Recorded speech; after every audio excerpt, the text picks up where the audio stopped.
Hello guys, welcome to the master classes of Nirman institute.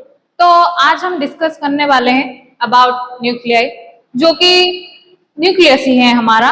तो plural form में हम उसको न्यूक्लियाई बोलते हैं। तो न्यूक्लियस जो कि एक हम जैसे कि अभी हमें पता है कि किसी भी मैटर के मोस्ट कॉन्स्टिट्यूएंट पार्टिकल क्या होते हैं, आटम। तो आटम के अंदर हमारा क्या होता है, न्यूक्लियस होता है। जो कि न्यूक्लियस में क्या होता है, हमारा प्रोटॉन्स और हमारे न्यूट्रॉन्स होते हैं, और आउटसाइड द न्यूक्लियस हमारे इलेक्ट्रॉन्स होते हैं। तो अभी हम उसी न्यूक्लियस के ऊपर डिस्कशन करेंगे। Next let's move on to the first topic, जो कि है हमारा atomic masses and the composition of nuclei.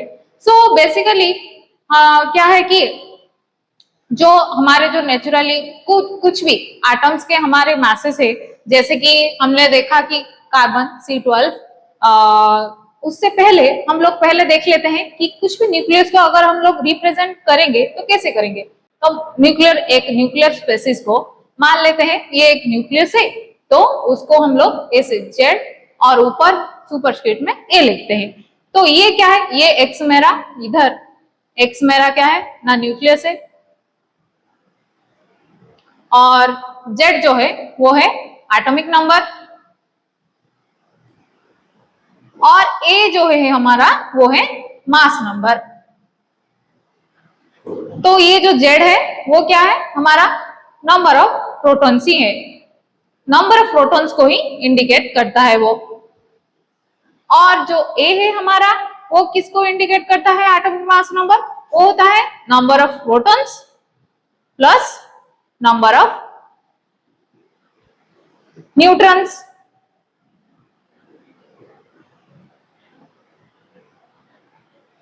तो इसको हम लोग X Z ऐसे रिप्रेजेंट करते हैं। तो पहले तो हम देख लेते हैं कि एटॉमिक मासेस।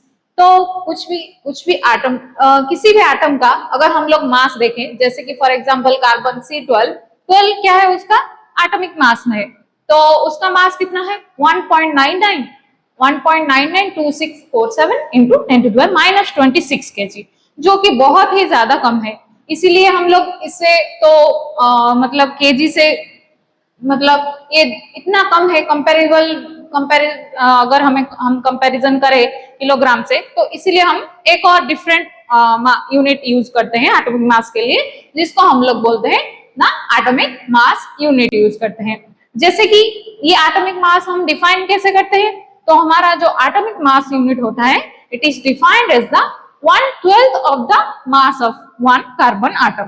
तो अगर इसको हम लोग एटॉमिक मास यूनिट U और 1 AMU भी लिखते हैं। तो 1 AMU क्या है, हमारी 1 एटॉमिक मास यूनिट है, जो कि है 1/12 of the mass of one carbon atom.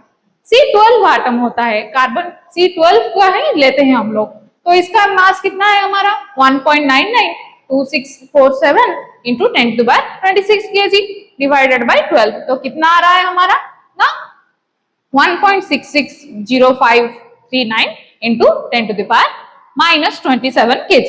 तो हम लोग क्या करते हैं कि किसी भी एटम का अगर हम लोग मास निकालते हैं in terms of atomic mass unit, तो उसको हम लोग नियरली ये हमें ये हाइपोथेसिस जो है पाउट्स ने दिया था, पाउट्स ने एक हाइपोथेसिस दिया था। तो उन्होंने क्या नोटिस किया था कि हमारे जो एटम्स है उनका हम लोग एटॉमिक मास यूनिट जो है वो हम लोग रिप्रेजेंट कर सकते हैं as the whole number of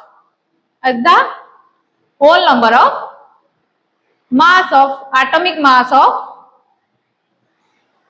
hydrogen, और दैट इज हम लोग बोल सकते हैं कि integral multiple of atomic mass of hydrogen. लेकिन इसमें कुछ ये जो हमने देखा कि उसका कुछ एक्सेप्शन भी है, जिसका की एग्जांपल है फॉर एग्जांपल क्लोरीन। जैसे कि क्लोरीन का atomic mass unit, atomic mass क्या है ना, उसका क्लोरीन का एटॉमिक मास है 35.47 एटॉमिक मास यूनिट है, जो कि उसका एक्सेप्शन हुआ।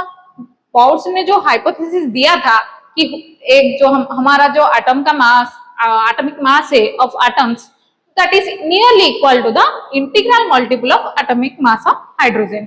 लेकिन उसका कुछ एक्सेप्शन भी है, जैसे कि हमने देखा क्लोरीन का, जिसका क्या है एटॉमिक मास यूनिट ना 35.47 एटॉमिक मास यूनिट है उसका।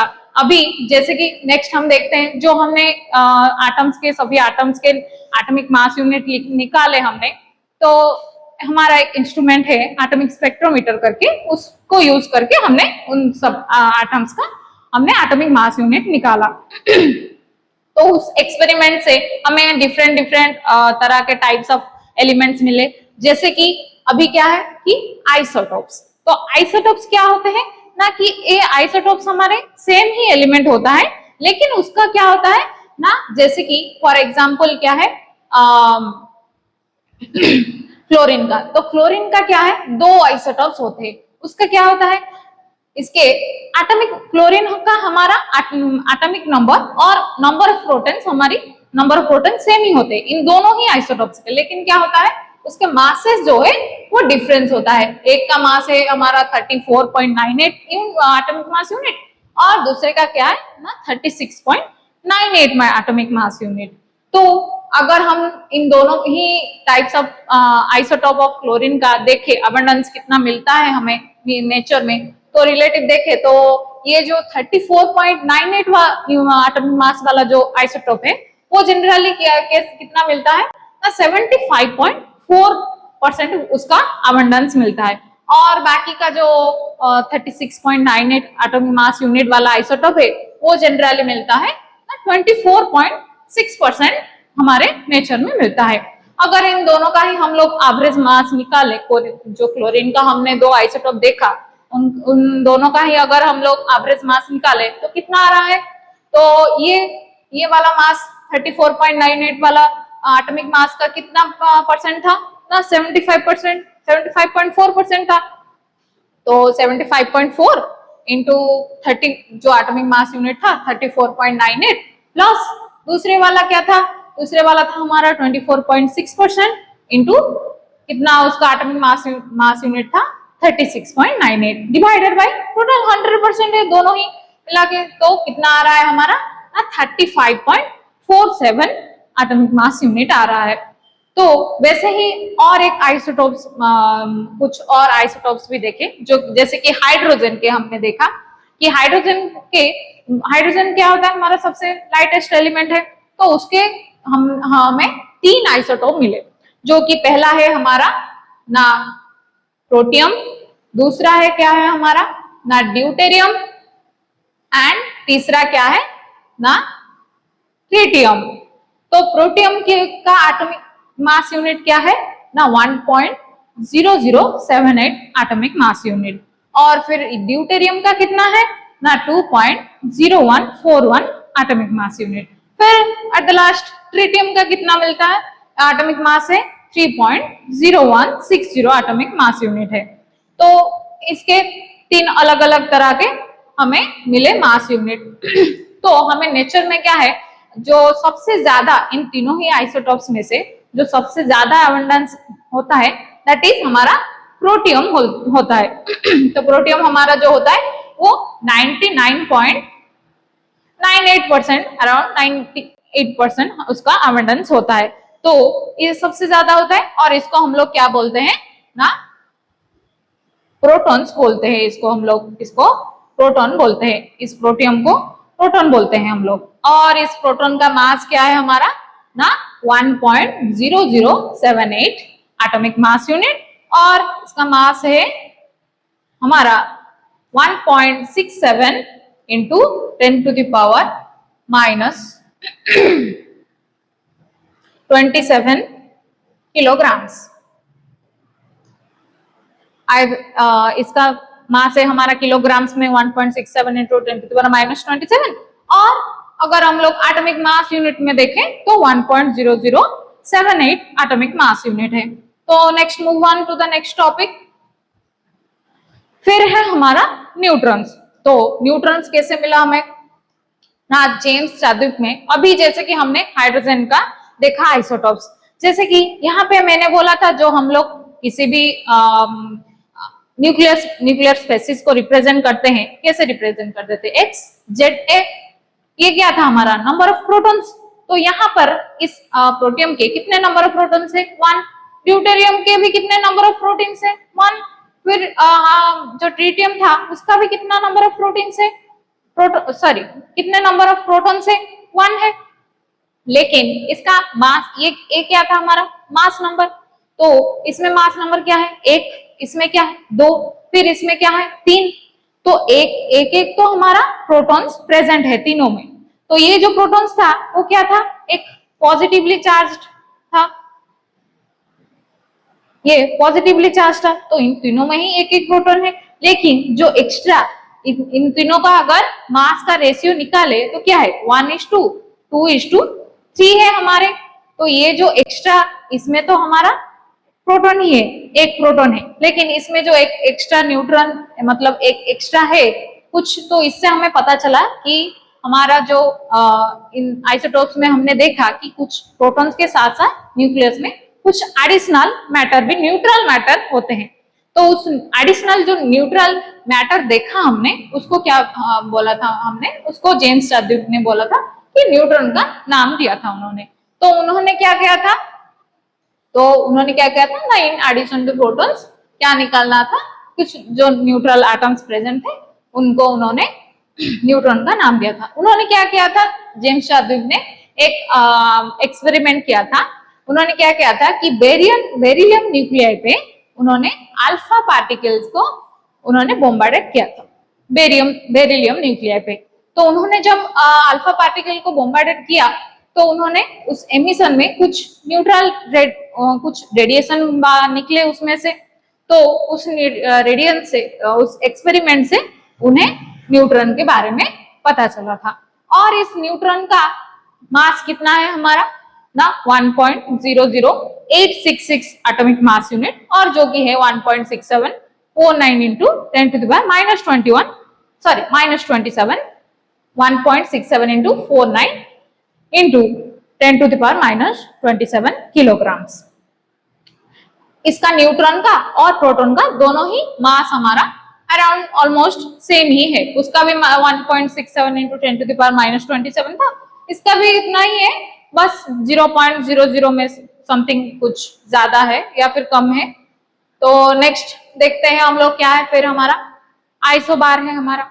तो आइसोबार क्या है, जैसे कि हमने इससे पहले आइसोटोप देखा कि उसमें क्या था, हमारा एटॉमिक नंबर सेम था लेकिन उसका मास नंबर डिफरेंट था। फिर आइसोबार क्या है हमारा, कि इसका मास नंबर सेम होता है। जैसे कि फॉर एग्जांपल है हमारा, ये क्या है, ट्रिटियम है, और ये हमारा हीलियम एटम है जो कि He2 3 है।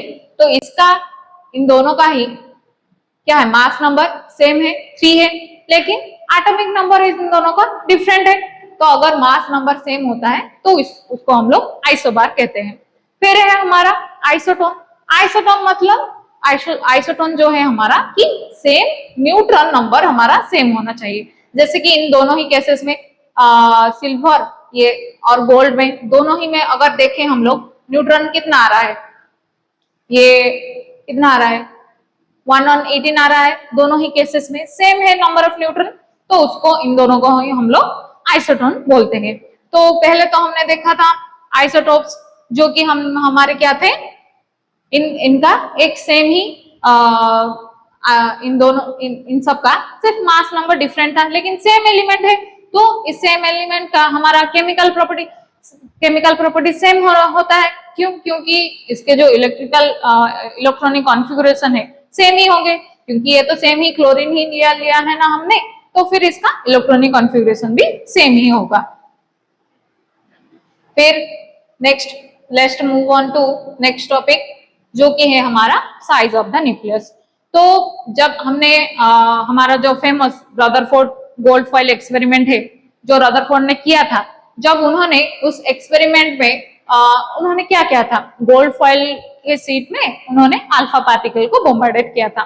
तो जब उन्होंने देखा कि 5.5 मेगा इलेक्ट्रॉन वोल्ट के अल्फा पार्टिकल को उन्होंने बॉम्बार्डेड किया, तो उसका क्लोजेस्ट अप्रोच जो था, ये जो क्लोजेस्ट अप्रोच मतलब क्या है कि अगर मान लेते हैं कि ये सेंट्रल लाइन में उन्होंने अल्फा पार्टिकल एक गया, कुछ दूर जाकर फिर से वो रिटर्न हो जाएगा, क्योंकि अल्फा पार्टिकल क्या है, हमारे पॉजिटिव चार्ज पार्टिकल है।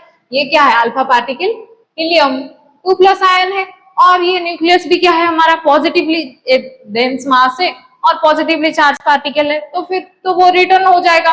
तो इसका जो क्लोजेस्ट अप्रोच उन्होंने निकाला था वो कितना निकाला था ना, 4 × 10⁻⁻14 मीटर निकाला था। तो इसका मतलब जो न्यूक्लियस का साइज होगा वो इससे कम ही होना चाहिए। तो जो न्यूक्लियस साइज है वो किस पे डिपेंड करता है ना, अगर न्यूक्लियस का हम लोग रेडियस निकाले तो न्यूक्लियस का रेडियस होता है हमारा R = R0a⁴ यहाँ पे a क्या है, हमारा मास नंबर, और R0 क्या है हमारा ना 1.2 फर्मी मीटर, और फेम्टोमीटर हम लोग बोलते हैं। तो 1 फेम्टोमीटर कितना होता है, 10⁻⁻15 मीटर होता है। तो अगर हम लोग रेडियस देखें तो वो क्या है ना, R = R0a⁴ तो जैसे कि फिर है हमारा, अगर हम लोग डेंसिटी निकाले इसका, तो अगर हम लोग न्यूक्लियस का डेंसिटी निकाले तो डेंसिटी क्या होता है, मास बाय वॉल्यूम। डेंसिटी होता है हमारा मास बाय वॉल्यूम। तो मास हमारा कितना है कि हमें पता है, मास नंबर क्या है A, तो फिर कितना मास होगा टोटल, A इंटू ये क्या है हमारा एवरेज मास नंबर है, एवरेज मास है। तो हमने देखा कि प्रोटॉन का जो मास है वो nearly equal to mass of neutron, that is nearly equal to, हम लोग ये एवरेज वैल्यू ले सकते हैं, एवरेज वैल्यू लिया हमने। तो मास कितना आया हमारा AM0, और फिर वॉल्यूम क्या है 4/3 πr3। तो अगर 4/3 πr3 है हमारा, तो R हमने अभी क्या देखा इससे पहले, रेडियस R = R0a⁴ तो फिर R3 की जगह हम लोग क्या लिख सकते हैं ना, AM0 डिवाइडेड बाई 4/3 पाई, इसके जगह पे क्या लिख सकते हैं ना, R0 a⁴ 1/3 का पावर 3। तो कितना आ रहा है, AM0 divided by 4/3 pi R0⁴A। तो ये जो एटॉमिक मास नंबर है हमारा AA, दोनों ही कैंसिल हो गया हमारा, तो बचा क्या फिर M0 divided by 4/3 pi R0 का क्यूब।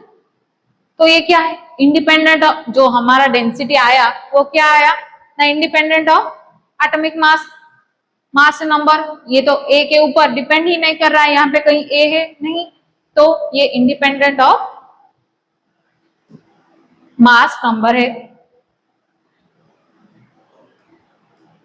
तो ये मास पे डिपेंड नहीं करता। तो जो हमारा डेंसिटी है किसी भी न्यूक्लियस का डेंसिटी वो कांस्टेंट है, वो हमारा मास नंबर पे डिपेंड नहीं करता।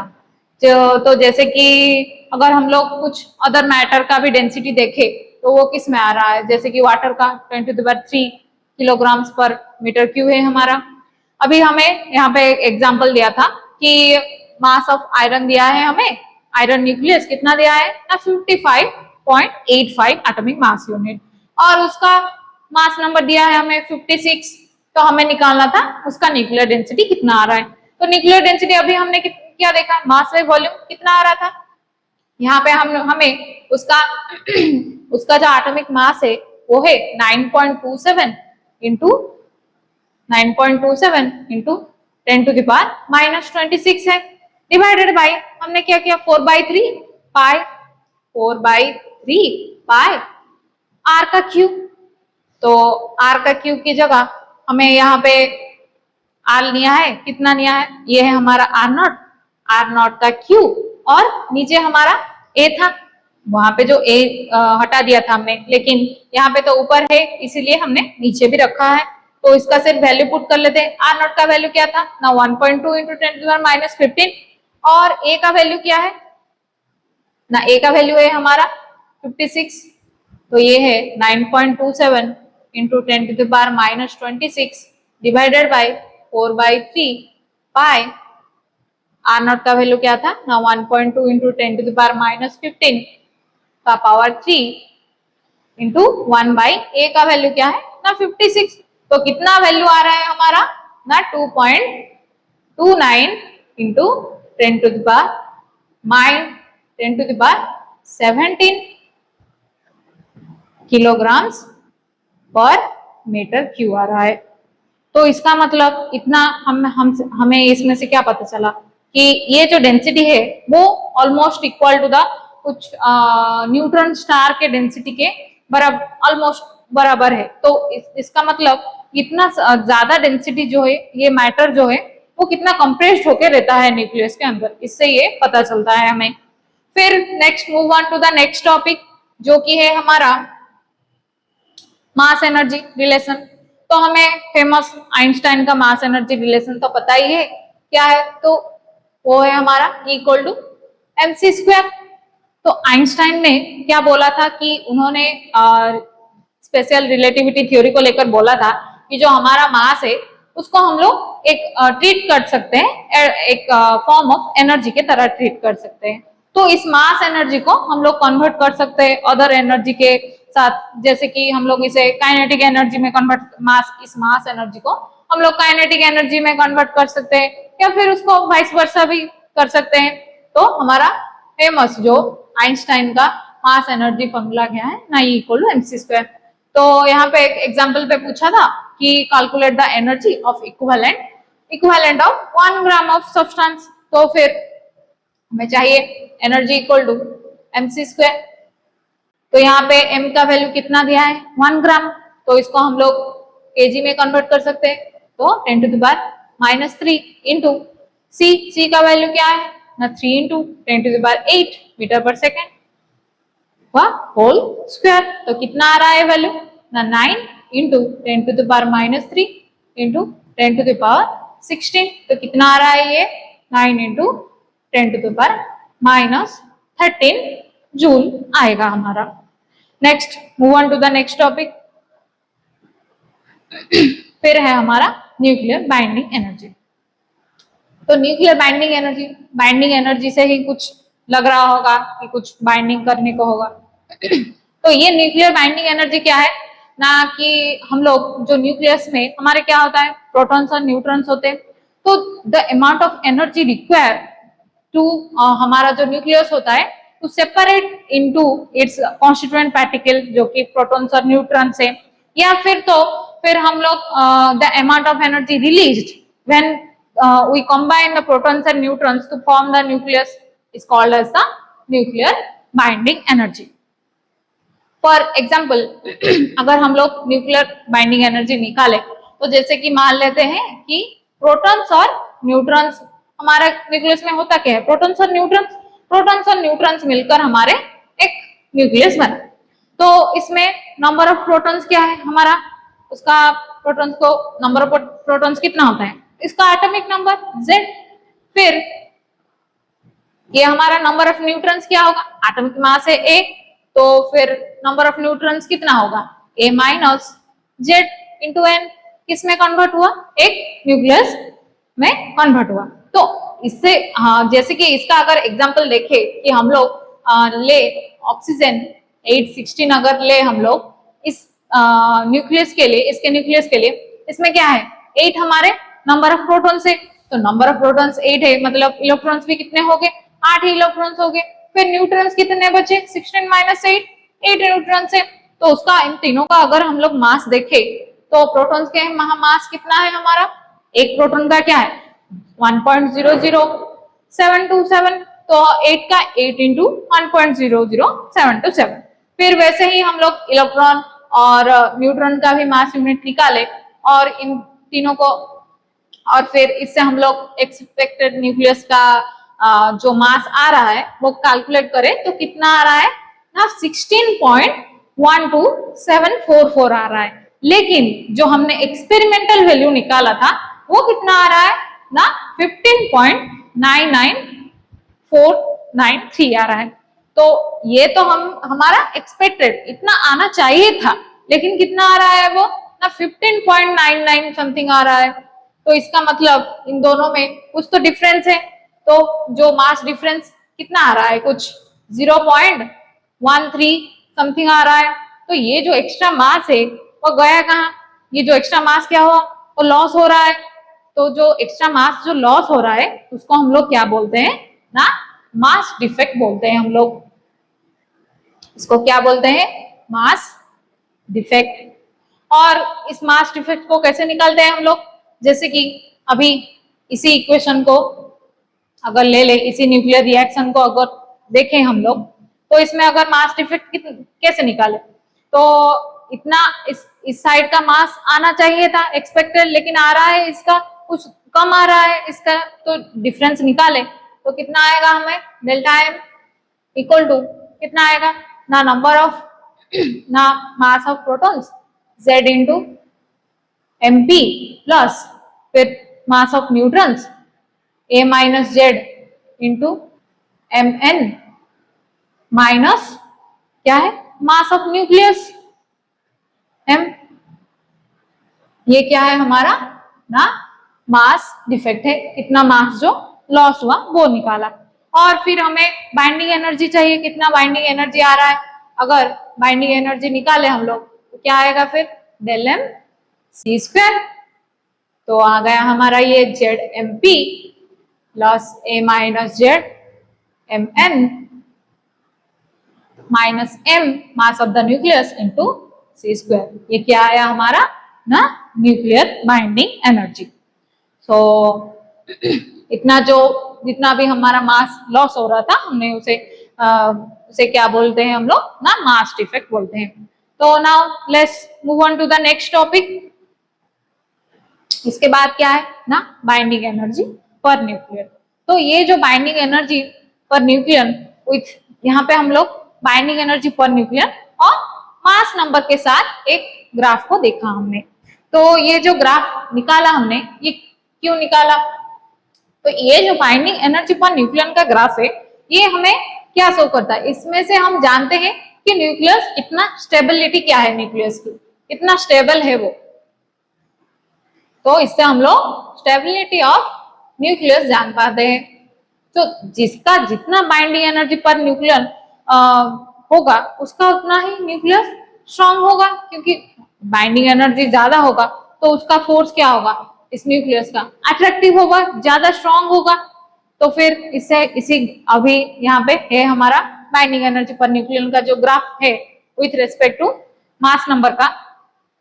अभी जो ये हम देख रहे हैं ये एक मिड रेंज से एक अराउंड एटॉमिक मास 30 से 32 ये अराउंड 170 समथिंग तक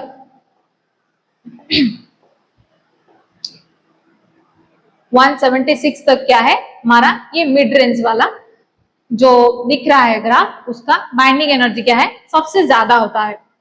एटॉमिक मास हमारा 30 से 176 तक का।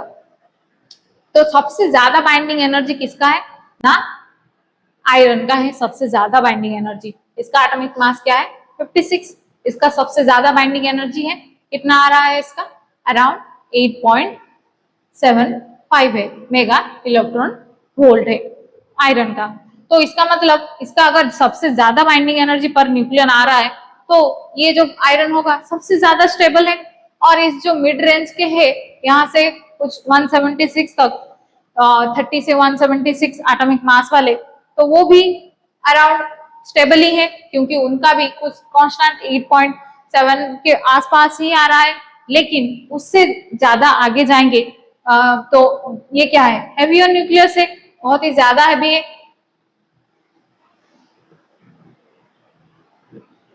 और 30 से एटॉमिक मास 30 से कम वाले जो लाइटर न्यूक्लियस है, उन दोनों ही केसेस में हमारे क्या है, बाइंडिंग एनर्जी पर न्यूक्लियन कम आएगा, लेस आएगा कंपैरिजन टू ये मिडिल रेंज वाले के। तो अगर इन दोनों का ही इन दोनों ये जो रेंज है हमारे मिडिल रेंज, इसके लेफ्ट साइड मतलब इससे थोड़े कम वाले एटॉमिक मास वाले और इससे जो ज्यादा हैवी न्यूक्लियस वाले, इन दोनों का ही अगर बाइंडिंग न्यूक्लियर एनर्जी हमारा और न्यूक्लियन कम आएगा तो इसका मतलब क्या होगा, उनका स्टेबिलिटी लेस आएगा।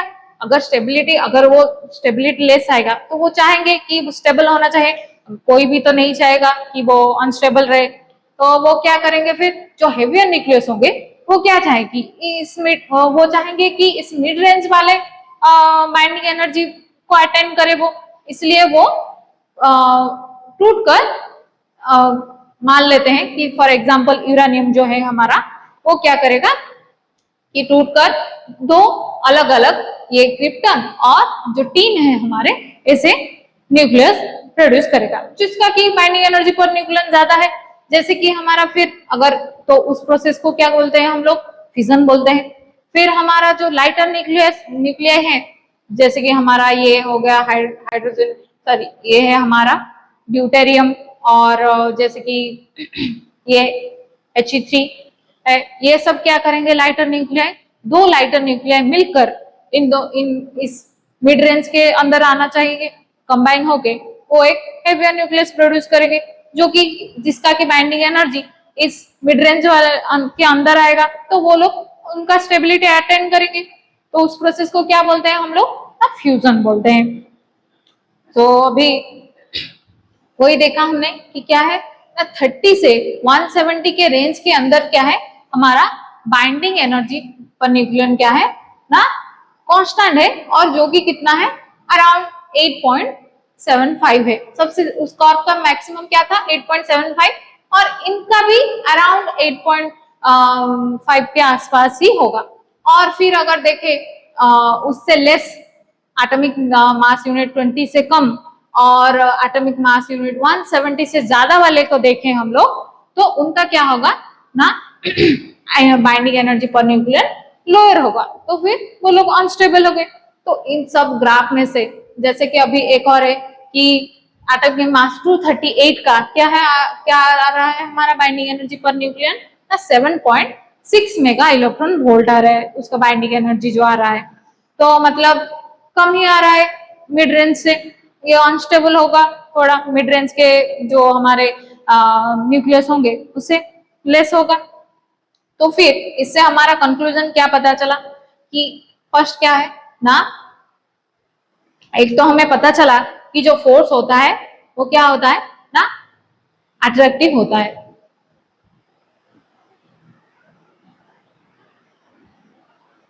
उनके अंदर जो फोर्स होता है वो अट्रैक्टिव होता है। और क्या पता चला ना कि ये जो हमारे एटॉमिक मास यूनिट, एटम की मास नंबर 30 से 170 के बीच जो आ रहे थे, उनके बीच में क्या था, ये जो इनके लिए बाइंडिंग एनर्जी क्या था हमारा, एक कंसिस्टेंसी मेंटेन हो रहा था, कॉन्स्टेंसी मेंटेन हो रहा था। तो इससे क्या पता चलता है कि हमारा जो न्यूक्लियर फोर्स है, वो उन दोनों जो प्रोटॉन्स और न्यूट्रॉन्स के बीच में जो फोर्स होगा, न्यूक्लियर फोर्स, वो क्या है, स्मॉल रेंज है, शॉर्ट रेंज वाला फोर्स होता है। और थर्ड क्या पता चला, जो जैसे कि जो हेवियर न्यूक्लियस थे, जैसे कि एटॉमिक नंबर 240 वाले, वो क्या थे, अनस्टेबल थे। तो वो लोग जैसे कि अनस्टेबल है, तो स्टेबिलिटी मेंटेन करने के लिए ये क्या है, ये हमारा दो लाइटर न्यूक्लियाई 2A = 120 वाले न्यूक्लियस प्रोड्यूस करेगा वो स्टेबिलिटी के लिए। और इस प्रोसेस को हम लोग क्या कहते हैं ना, फिजन बोलते हैं हम लोग। और एक और कंक्लूजन क्या मिला कि जो लाइटर न्यूक्लियाई थे, लाइटर न्यूक्लियाई जो हमारे थे, वो क्या करते हैं, कंबाइन करके हमारे, जैसे कि हमारा हाइड्रोजन होता है, हाइड्रोजन क्या है, वो कंबाइन करते हैं, कंबाइन करके उनका बाइंडिंग एनर्जी बढ़ाते हैं, इंक्रीज करते हैं मिड रेंज वाले के जो हाई एनर्जी हमारा जो आता था बाइंडिंग एनर्जी का, उससे उसको स्टेबिलिटी मेंटेन करने की कोशिश करते हैं। और इसको क्या बोलते हैं, इसको हम लोग फ्यूजन बोलते थे इस प्रोसेस को।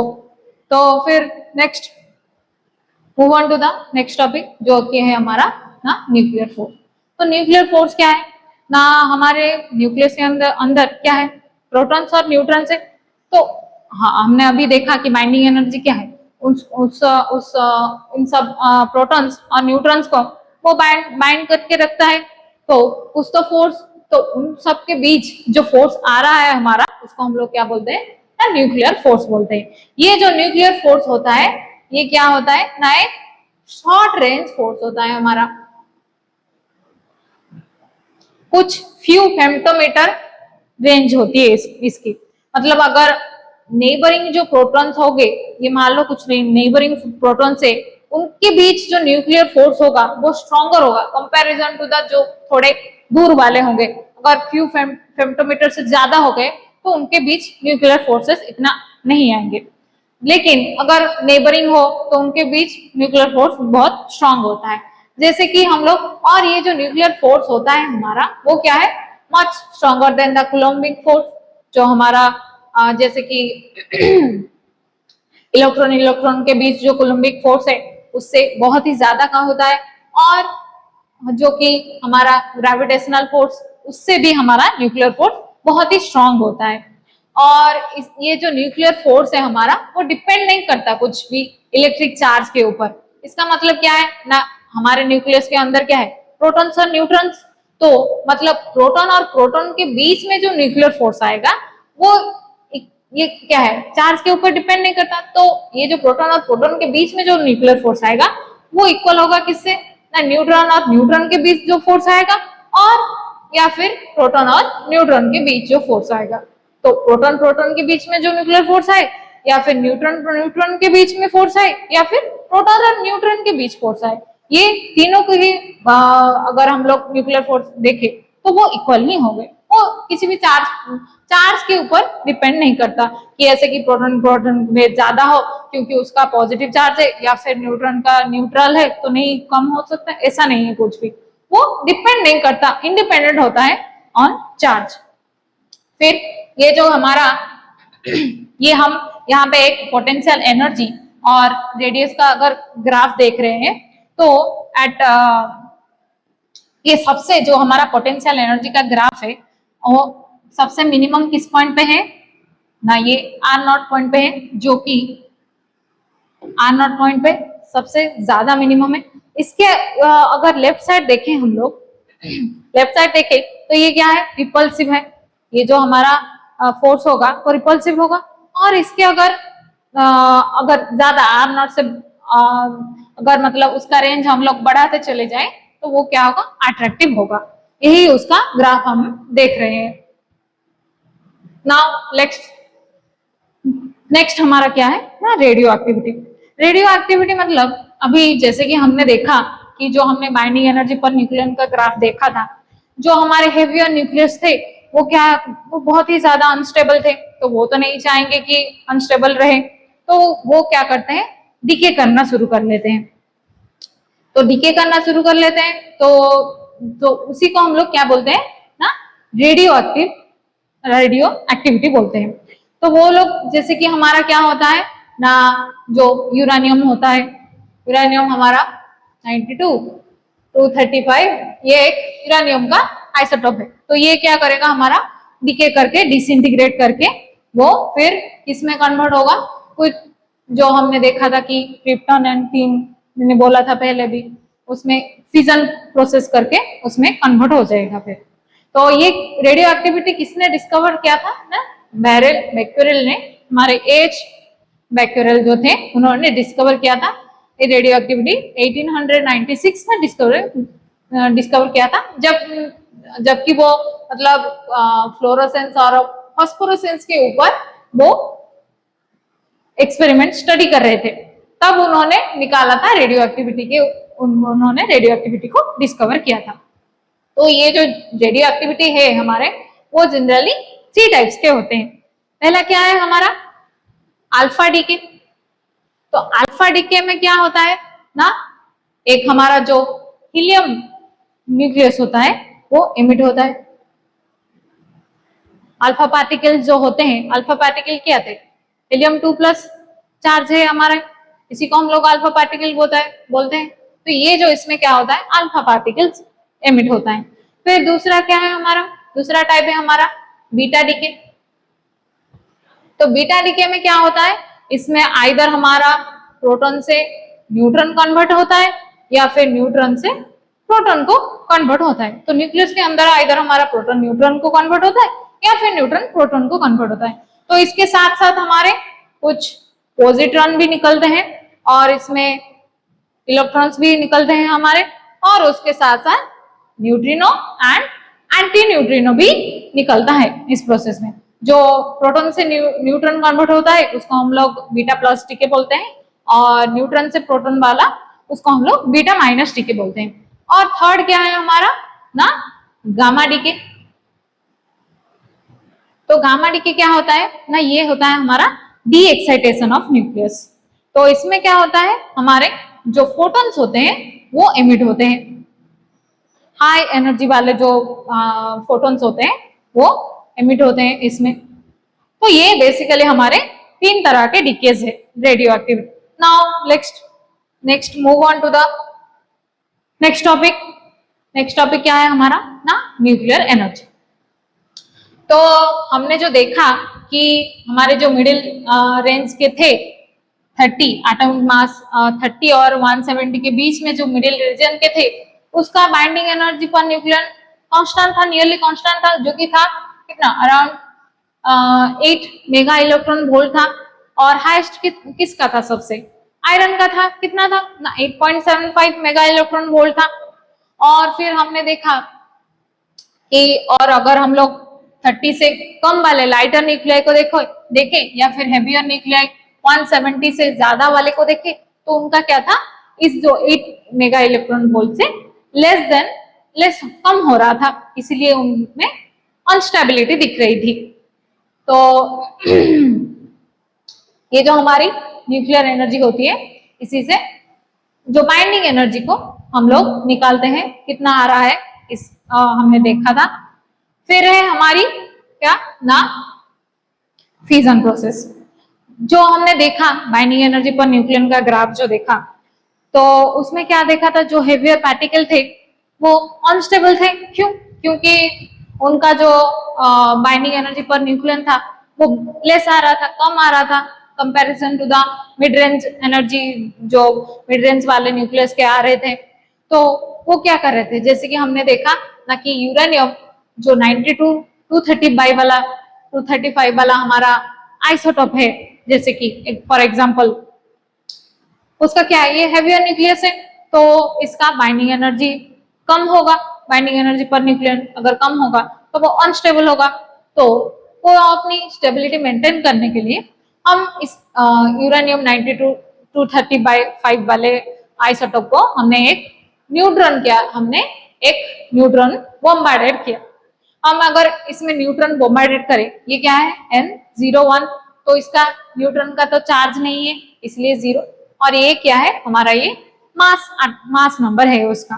क्यों? क्योंकि हम लोग जो एटॉमिक मास नंबर जो हम लोग निकालते हैं, मास नंबर क्या होता है, प्रोटॉन्स पर न्यूट्रॉन्स।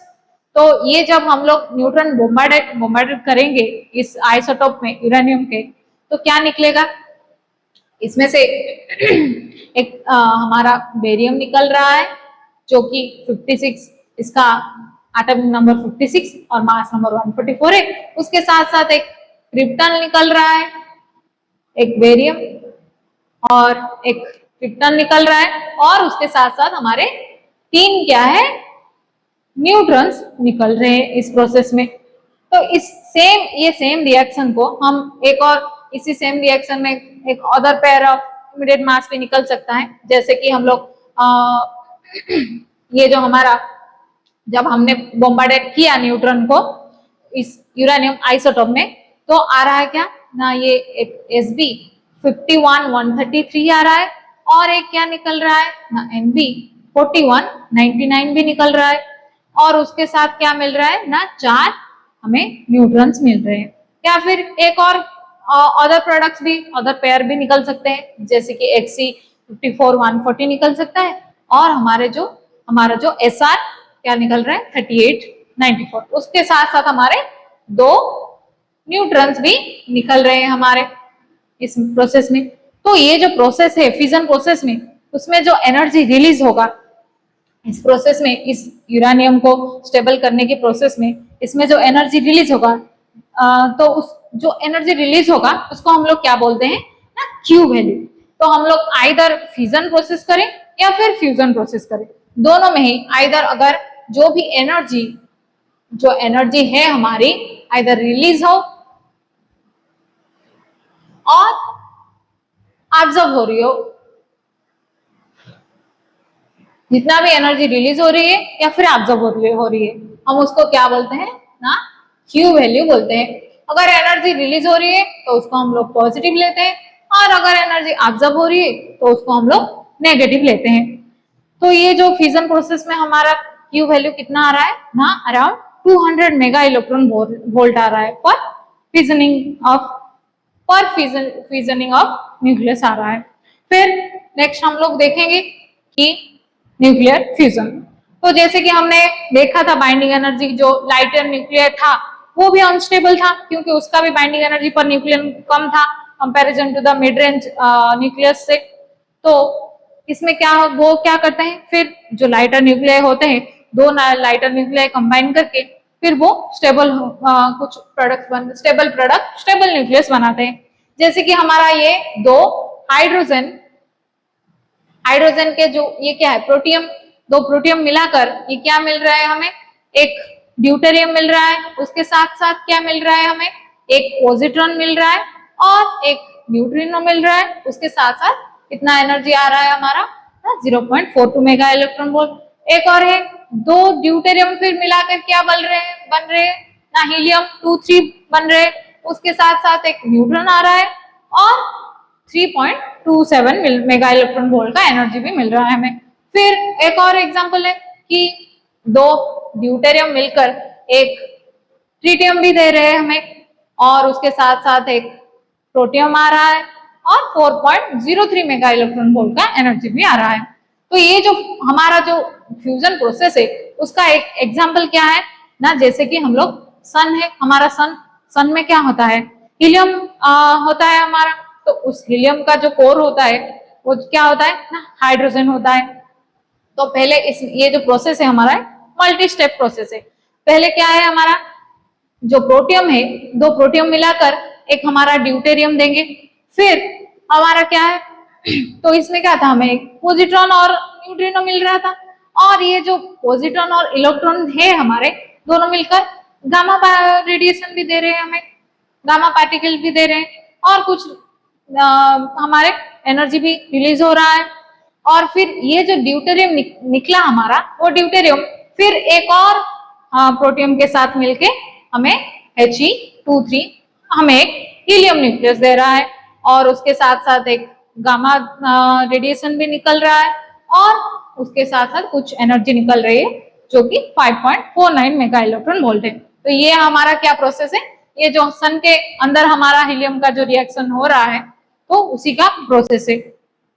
तो इसमें क्या है कि हमारे जो 4 हाइड्रोजन एटम्स है वो कंबाइन करके क्या दे रहे हैं हमें, वो कंबाइन करके हमें हीलियम एटम दे रहे हैं, और उसमें कितना एनर्जी रिलीज हो रहा है ना 26.7 मेगा इलेक्ट्रॉन वोल्ट का एनर्जी उसमें रिलीज हो रहा है। फिर देखते हैं हम लोग क्या, फिर लास्ट में है हमारा कंट्रोल थर्मोन्यूक्लियर फ्यूजन।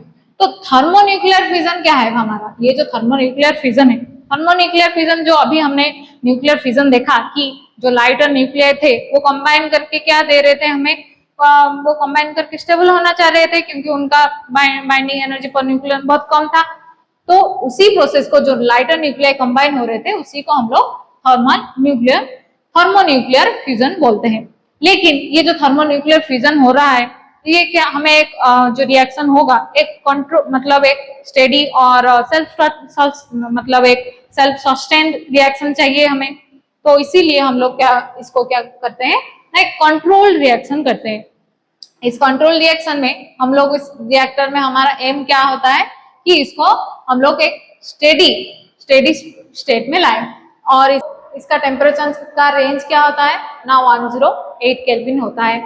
तो इस टेम्परेचर पे क्या होते हैं ना, हमारे कुछ पॉजिटिव आयंस होते हैं और इलेक्ट्रॉन्स और प्लाज्मा भी होता है। तो हमारा मेन जो चैलेंज क्या होता है ना कि इस प्लाज्मा को कैसे हम लोग कन्फाइन करें ताकि हमारा जो ये रिएक्शन चल रहा है ये वो एक स्टेडी स्टेट में और सेल्फ सस्टेन्ड हमारा रिएक्शन हो। तो इसीलिए हम लोग क्या करते हैं ना, कुछ इसको हम लोग एक टेम्परेचर, ऐसे टेम्परेचर पे सेट करते हैं ताकि वो रिएक्शन हमारा smoothly controlled reaction thermonuclear fission हो सके उसमें। तो ये हमारा न्यूक्लियर फिजिक्स और न्यूक्लियाई का चैप्टर इतना ही था। अगर आप लोगों को ये वीडियो अच्छा लगे तो लाइक शेयर और सब्सक्राइब करें, और ना अच्छा लगे तो कोई बात नहीं, नेक्स्ट वीडियो में मिलते हैं।